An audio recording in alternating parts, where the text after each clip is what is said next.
ধৈর্য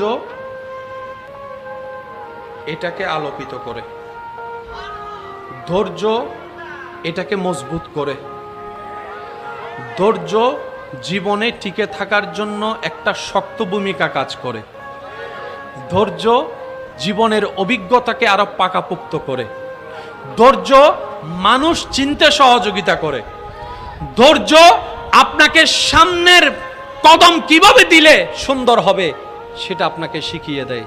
সেজন্য ধৈর্য ধরলে দুনিয়াতেও নিয়ামত, আখিরাতেও নিয়ামত। আল্লাহ তাআলা আমাদের সবাইকে বুঝার তৌফিক দান করুক, আমিন। 5 ওয়াক্ত নামাজ পড়ার চেষ্টা করব, সবাই বলি ইনশাআল্লাহ। বড়দেরকে সম্মান, ছোটদেরকে স্নেহ করার চেষ্টা করব, সবাই বলি ইনশাআল্লাহ। আর মা বাবার যত পারি সেবা করার চেষ্টা করব।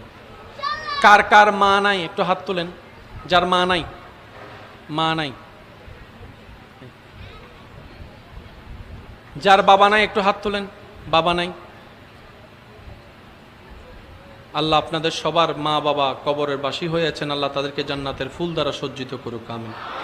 যাদের মাথার উপর এখনো মা বাবার ছায়া আছে তারা হাত তোলেন। মাও আছে, বাবা আছে। আমরা মা বাবার সেবা করার চেষ্টা করব, সবাই চিৎকার দিয়ে বলেন ইনশাআল্লাহ। নিজের জীবনে পারতবশত কখনো মা বাবার সাথে বেয়াদবি, বড় গলায় কথা বলবো, মা বাবার চোখে পানি আসবে এমন কোনো কাজ করব নিজে